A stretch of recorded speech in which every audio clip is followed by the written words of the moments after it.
Avez-vous déjà été fasciné par un moment de cinéma? Un plan, une scène, une image, qui vous marque profondément sans que vous ne sachiez forcément pourquoi? Pour ma part, une des premières fois que ça m'est arrivé, ça m'a pris par surprise à la fin d'un film d'exploitation destiné au drive-in texan. The Texas Chainsaw Massacre. De nos jours, ce n'est plus si subversif de dire que Massacre à la tronçonneuse de Tobe Hooper est un grand film. Beaucoup d'encre aura coulé depuis sa sortie en 1974, et les injonctions à voir au-delà du choc initial et de sa violence supposée ont réhabilité cette œuvre sulfureuse, bannie dans énormément de pays avant de pouvoir bénéficier d'une sortie à sa hauteur. Et le moment qui m'a touché au plus profond de mon inconscient de spectateur, c'est son dernier plan.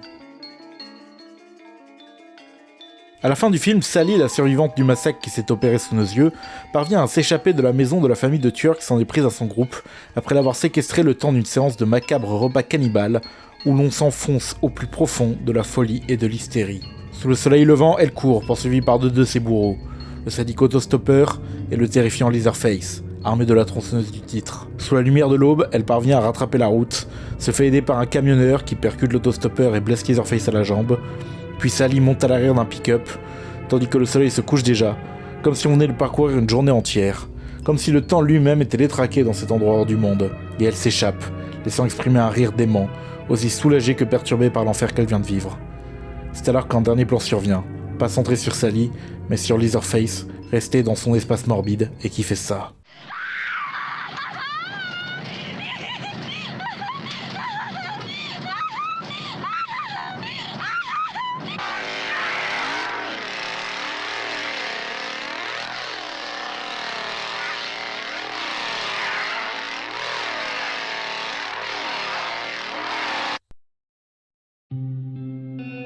Cet extrait, comme le film tout entier, font partie d'une catégorie de films que j'adore, un genre très spécifique et qui n'a pas vraiment de nom.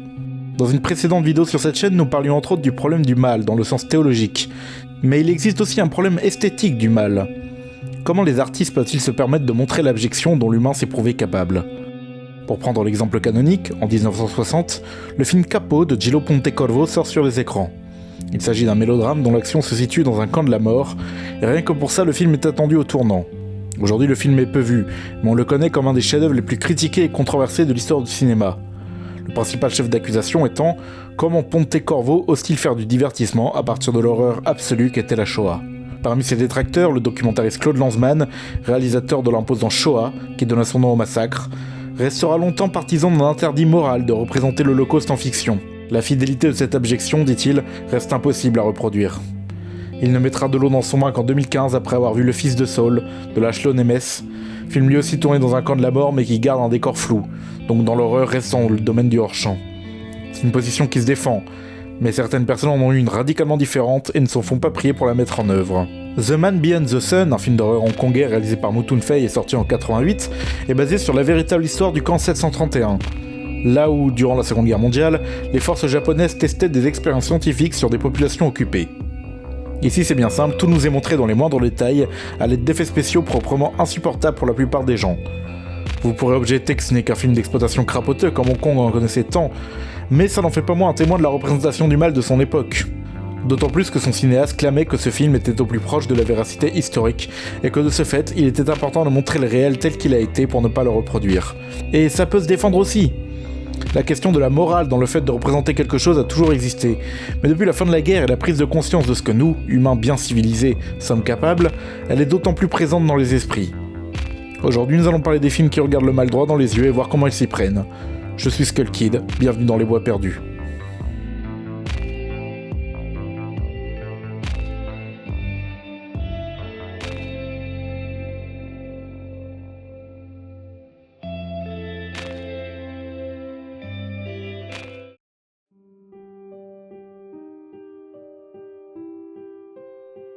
L'ouverture de Massacre à la tronçonneuse est bizarre.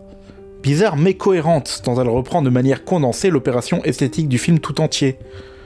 Après un texte lu, prévenant le spectateur et le mettant dans l'ambiance, on est accueilli par rien. Un écran noir avec juste des gémissements de provenance indéterminée, puis un flash d'appareil photo accompagné d'un des bruitages les plus iconiques du cinéma d'horreur. Et finalement, la vue nous est offerte, celle de ce macabre totem fait de morceaux de mort enchâssés à la vue de tous en plein jour. La note d'intention est claire. Dans ce film, nous allons montrer frontalement l'horreur qui nous est normalement enfouie, qu'on ne souhaite pas voir. Pourtant, la demi-heure suivante est plutôt sage en comparaison. 5 personnages, dont on oubliera bien vite les noms, parcourent le Texas dans un van. Ils ont tout de la jeunesse contre-culturelle des années 1970. Autour d'eux, les mauvais présages s'accumulent. L'horoscope dit qu'un malheur va advenir. Les gens semblent savoir des choses sur la région. Il y a un abattoir désaffecté et cet autostoppeur est des plus étranges. Agressif même. Il laisse sa trace ensanglantée sur le van, sa marque de chasseur. Ce n'est qu'au bout d'une demi-heure de préparation et de plongée dans l'ambiance que les choses sérieuses commencent. En rate d'essence, le groupe se réfugie dans l'ancienne maison du grand-père des deux principaux, Sally et Franklin, mais la région semble avoir changé. 2 de leurs amis se rendent alors dans la maison voisine pour y quémander de l'aide. C'est alors qu'advient ça. Pour les canons d'aujourd'hui, ça peut sembler cheap, mais je vous jure qu'avec la longue montée en tension du premier tiers du film, ça fait son petit effet. Ce personnage c'est Leatherface, ou face de cuir en français. Il est à ce moment du film l'altérité absolue. Juste une masse terrifiante qui n'a aucune autre perspective que de tuer ceux qui entrent dans sa maison. Mais c'est alors que le film fait quelque chose d'inattendu. Il passe un court moment de son point de vue, celui d'un homme enfant, limité intellectuellement, terrifié par ces gens qui entrent dans sa maison, et qu'on est habitué au travail de la viande. À ce moment précis, le film regarde l'abîme.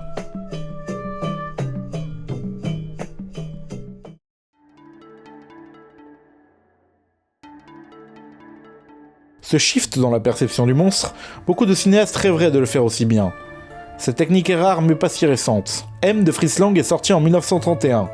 C'est le genre de film que l'on voit comme une statue, des œuvres anciennes et révérées qu'on regarde faire ses devoirs, mais dont tout a été repris par des cinéastes plus récents. Pourtant, c'est un film très moderne par bien des aspects, et original même aujourd'hui. Dans sa structure notamment, le film se divise en 2 parties, dont la première n'a pas de personnage principal. Juste la panique d'une ville terrorisée par un tueur en série s'en prenant aux enfants. Il y a un axe majeur pour aborder ce film aujourd'hui, comme à peu près tous les films allemands des années 20 jusqu'en 1933, c'est à quel point il annoncerait le nazisme. Question qui peut se poser, après tout Ganondorf arrive au pouvoir 2 ans après la sortie du film, et il n'est pas fan du cinéma de Lang et de ses potes. Dans M, on nous présente une pègre qui forme une milice violente, vêtue de pardessus de cuir, faisant régner une justice expéditive pour des intérêts financiers à partir de dénonciations anonymes. Oui, je comprends qu'il l'ait mal pris. Mais limiter tout le corpus allemand d'après la Grande Guerre jusqu'à l'avènement des nazis comme porteurs d'une seule idée est un peu réducteur. Comme le fait de tous les ranger dans la catégorie expressionnisme. M est-il un film expressionniste au même titre que Nosferatu ou Le cabinet du docteur Caligari ? C'est un débat long, compliqué et franchement pas très intéressant au niveau des enjeux. L'intérêt dramatique de M n'est pas non plus de débusquer l'identité du tueur. Le spectateur voit très vite qui c'est et en même temps c'est un anonyme total. On apprendra son nom qu'à la fin du film. Hans Beckert. Hans est un monstre. Toute l'action des forces de police consiste à débusquer le monstre, en cherchant dans les bas-fonds ou en analysant son écriture, qui doit forcément donner des indices sur sa personnalité macabre. Sauf que Hans c'est juste un type normal et passe-partout. Ce qui est déjà subversif pour un film de cette époque. Il n'est pas attrapé par la police mais par un syndicat de gangsters pour qui il est mauvais pour les affaires, qui lui adresse une parodie de procès, permettant à Lang de faire jouer une fois de plus sa pire angoisse qu'il met dans quasiment tous ses films, la, entre guillemets, justice populaire. Et c'est alors que le twist survient, Hans se défend, et on comprend alors qu'il est un pauvre gars frappé par des pulsions qu'il ne parvient pas à maîtriser. Les monstres sont aussi des êtres humains qui peuvent avoir une vie tout à fait semblable au commun des mortels. Finalement, la vraie police intervient, place Hans dans un vrai tribunal, et le film se termine par un épilogue parmi les plus étranges, tout film confondu. Davon werden unsere Kinder auch nicht wieder lebendig.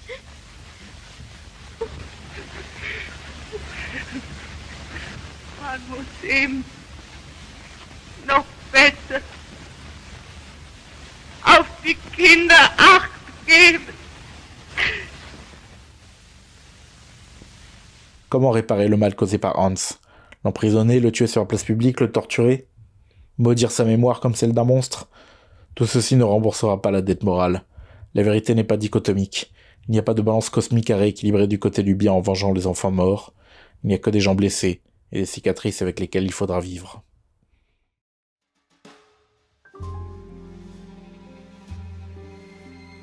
Pour comprendre ce qui fait la spécificité de Massacre à la tronçonneuse, il faut s'intéresser, comme pour toute œuvre, au contexte dans lequel il émerge.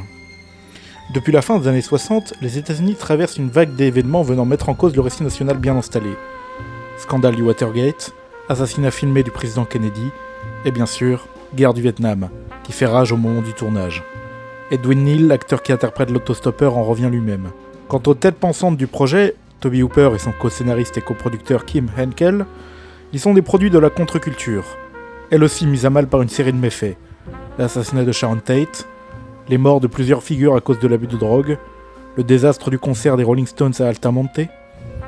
En 1971, la sortie de Dirty Harry de Don Siegel est caractéristique de la diabolisation des hippies dans l'imaginaire du pays, et une volonté de retour à l'autorité d'antan. L'unicité de la nation n'est plus, il y a plusieurs projets américains qui se regardent en chiens de faïence, prêts à s'entre-dévorer. Littéralement ce qui advient dans le film. Massacre intervient au point culminant du mouvement du Nouvel Hollywood, quelques années avant la reprise du pouvoir par les exécutifs des studios. Ce n'est pas anodin que ce soit à ce moment-là, à cet endroit-là, que surgit cet imaginaire. Le film en anglais ne s'appelle pas The Chainsaw Massacre, mais The Texas Chainsaw Massacre. Le décor y trouve une place prépondérante. Les 5 jeunes que l'on suit ne sont pas n'importe où. Le Texas, cet état réputé conservateur, est filmé comme un enfer. Si dans le remake de 2005, les personnages cherchent à se rendre à un concert de Lynyrd Skynyrd, dans l'original on ne sait pas ce qu'ils font là, et où ils se rendent. On est proche de l'errance. Tout autour d'eux n'est que désolation. Un désert peuplé de vieux à moitié fous, tous en perte de repères dans un monde qui ne les comprend plus. Ils n'ont plus de travail depuis que l'abattoir a fermé ses portes, alors ils pratiquent leur art sur les jeunes qui passent chez eux, du même pays mais comme des étrangers. Ils s'attachent à leur vie perdue d'avant, leur art d'abattre le bétail, de travailler la viande, et aussi d'être une famille. Les 3 frères tueurs forment une parodie de famille nucléaire du rêve consumériste des décennies passées. Le cuisinier le père, symbole d'autorité qui ramène la pitance au foyer. Leatherface la mère, qui s'occupe du travail domestique, notamment la cuisine. Le toastopper le fils, un peu rebelle, un peu fou, mais qui rentre à la maison le soir. Il y a même un grand-père qui apporte la sagesse des anciens, même s'il faut, pour le faire subsister, lui faire boire du sang. Tout cela culmine dans ce repas de famille. L'idéal américain, voilà ce qu'il en reste. L'idée, c'est que les gens qui font le mal ne le font souvent pas par pur plaisir de faire le mal. Bien sûr, ils y trouvent parfois un bénéfice. La famille de Leatherface obtient des avantages matériels sous forme de viande, qu'ils peuvent consommer et vendre. Mais parfois, c'est dans un environnement violent qu'émanent des individus prêts à commettre le pire. Le 20 avril 1999, le lycée de la ville de Columbine, Colorado, voit 15 personnes mourir en son sein par fusillade. 12 adolescents innocents, un professeur, et les 2 responsables des meurtres, Eric Harris et Dylan Klebold, eux aussi élèves de cette école. Cet événement marqua durablement les esprits et inspira Gus Van Sant pour le 2e partie de son cycle cinématographique L'errance et la mort, le film Elephant, sorti en 2003. Contrairement à beaucoup de commentateurs après l'événement, Elephant n'explique pas les motivations profondes des 2 tueurs.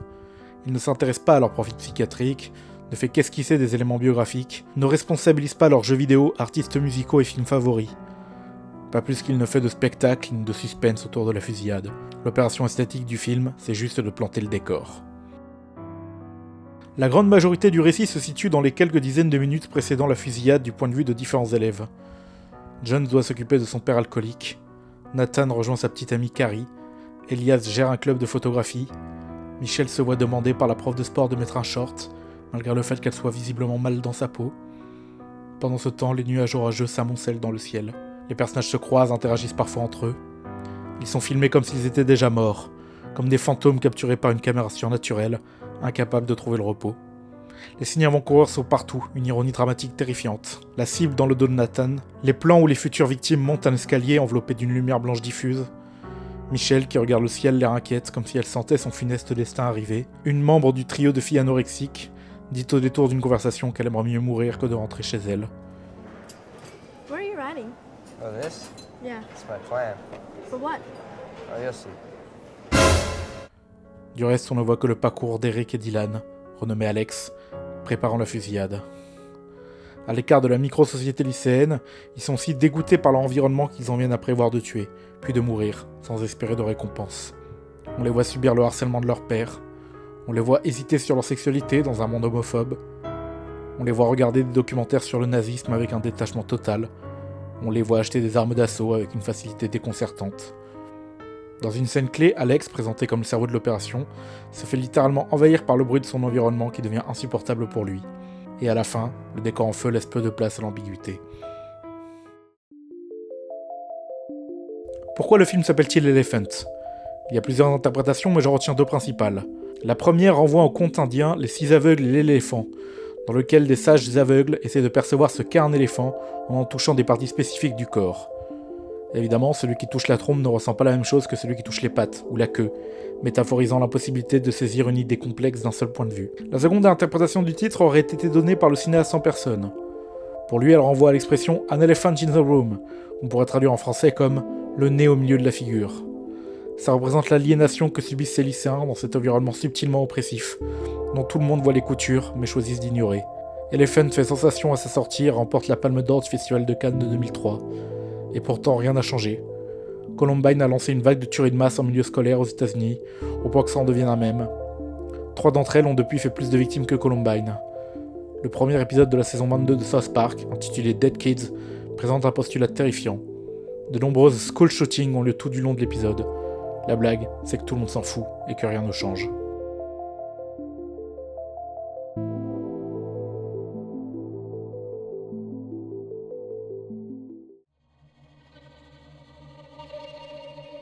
Comment comprendre pourquoi les méchants font ce qu'ils font ?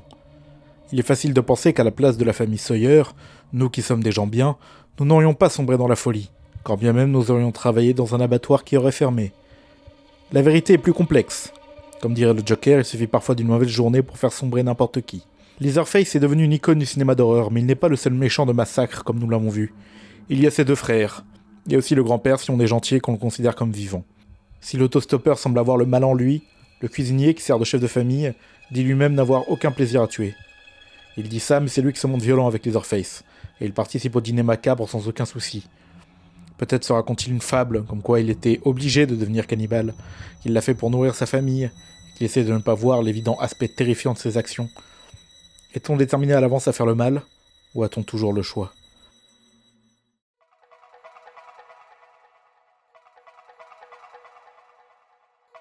Le cinéaste Krzysztof Kieślowski est probablement un des principaux responsables de la vision occidentale sur les Polonais, comme étant des êtres austères, baroques et névrosés, qui font des films austères, baroques et névrosés. Sa première grande œuvre est la série télévisée Le Décalogue, anthologie de 10 épisodes, revisitant chacun un des 10 commandements du livre de l'Exode. En plus de son immense succès pour une série des années 80, 2 épisodes auront le droit à une version étendue en tant que film de cinéma. C'est le cas du film dont nous allons parler maintenant, Krótki film o zabijaniu, en français, un court film sur le meurtre, mais qui a simplement été renommé à sa sortie Tu ne tueras point.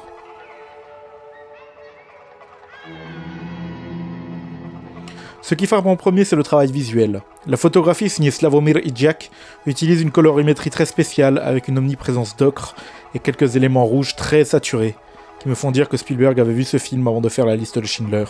Mais aussi l'utilisation de masques venant obstruer des parties du champ, ou les rendre plus opaques. Combiné avec le sinistre des éléments montrés, Tu ne tueras point décrit un environnement urbain proprement insupportable. Le film est divisé en 2 parties, une de 50 minutes et une de 30. Dans la première, on y suit 3 personnages dans les rues de Varsovie. Valdemar, un infect chauffeur de taxi qui s'amuse à faire chier le monde gratuitement, comme en faisant attendre des gens pour au final partir sans eux, ainsi que Piotr, qui passe brillamment son examen pour devenir un avocat, et Jacek, un jeune dont on ne sait pas grand-chose, qui erre de boutique en boutique. L'ennui et l'environnement délétère semblent le contaminer progressivement. De manière générale, les interactions entre les individus dans ce film sont dépourvues de la moindre chaleur ou sympathie. Seul Piotr a un peu l'air content d'être là. La première partie culmine quand Jacek, destiné à obtenir de l'argent pour fuir cette ville, tue Valdemar avec difficulté. Parce que tuer des gens, ce n'est pas une pratique facile. C'est un métier. Alors la scène dure. Jacek hésite, tente différentes méthodes avant de fracasser le crâne du chauffeur avec une pierre. La deuxième partie du film montre la condamnation à mort de Jacek, dont Piotr est l'avocat. Malgré tous ses efforts que le juge qualifie de brillants, il ne peut rien faire pour empêcher la sentence. Après de longs détours émotionnellement très durs, Jacek finit pendu en présence de Piotr. L'avant-dernier plan montre sa merde coulée dans le bac prévu à cet effet. Le dernier plan, l'avocat en larmes dans sa voiture. Fin du film. Il n'y a pas d'ambiguïté, pas plus qu'il n'y a de justice dans ce récit.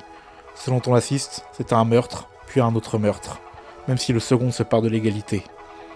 Une fois de plus, nous n'avons que des suppositions sur les motivations poussant Jacek à tuer. Était-il prédisposé à ça ?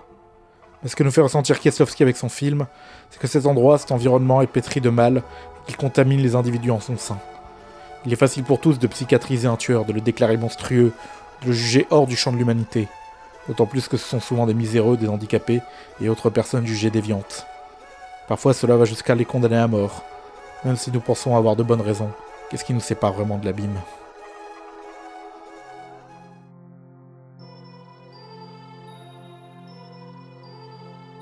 12 ans après la sortie de Massacre à la tronçonneuse, Tobe Hooper se voit presque contraint, après plusieurs échecs commerciaux, à céder. Il réalise Massacre à la tronçonneuse 2 pour la boîte de série B Cannon Films. S'il s'agit officiellement d'une suite, le projet a des allures de pastiche et de renversement de son chef-d'œuvre passé.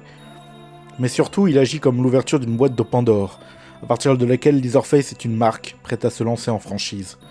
Malgré le fait que la famille Sawyer meurt à la fin de Massacre à la tronçonneuse 2, on aura le droit à Massacre à la tronçonneuse 3 en 1990, puis la nouvelle génération en 1995, qui, bien que réalisée par Kim Henkel, le scénariste de l'original, est une énorme merde. Du regard sur le mal qu'offrait l'œuvre de 1974, ne reste qu'un Matthew McConaughey en feu, des copies aberramment mal faites de scènes qu'on a vues 20 ans avant, et des Illuminati qui lisent le Figaro. Laura n'est plus, le regard si singulier du premier film s'est dilué dans la machine à franchise d'Hollywood.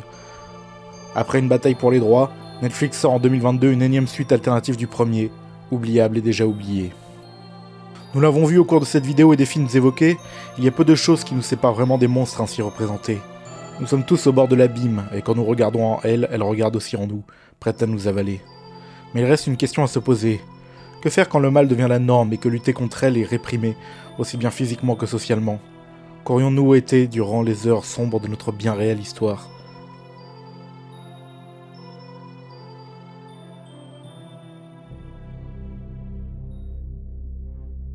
Quand la zone d'intérêt de Jonathan Glazer est présentée à Cannes en 2023, il fait l'effet d'une sensation choc, et repart avec le grand prix du jury, sûrement jugé trop expérimental pour la récompense ultime.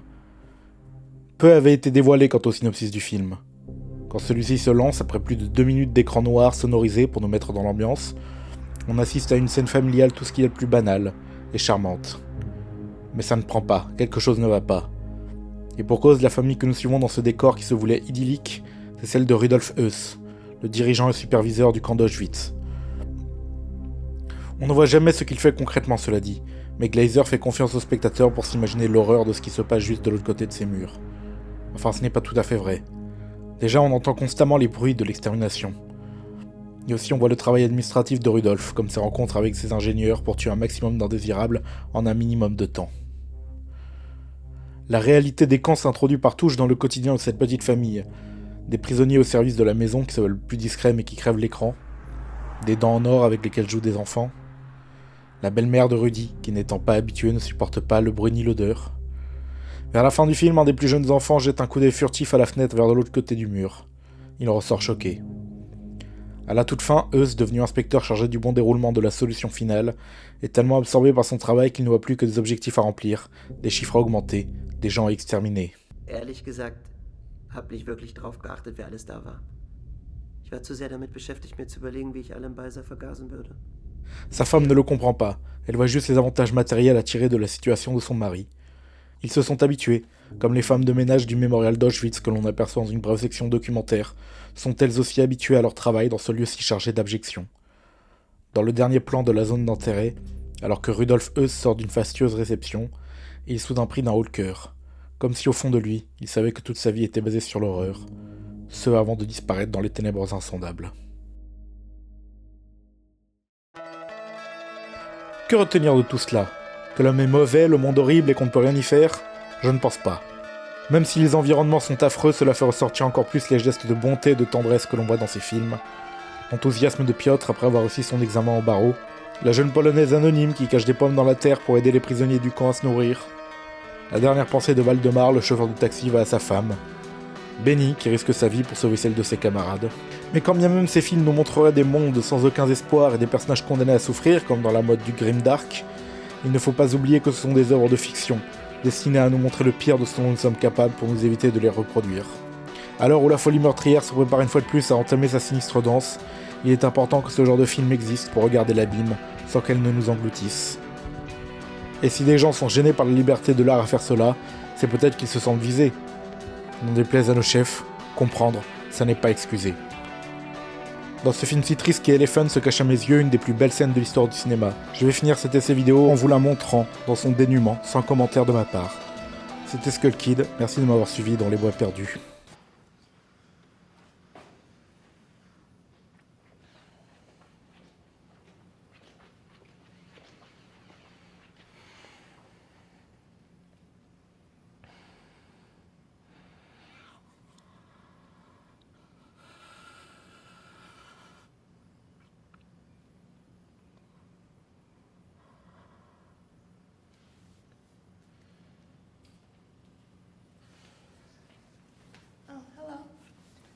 Hi. What's wrong? Nothing. You're crying. Yeah. Is something bad? I don't know. I'll see you later. I have to go to a Gay Straight Alliance meeting. Okay.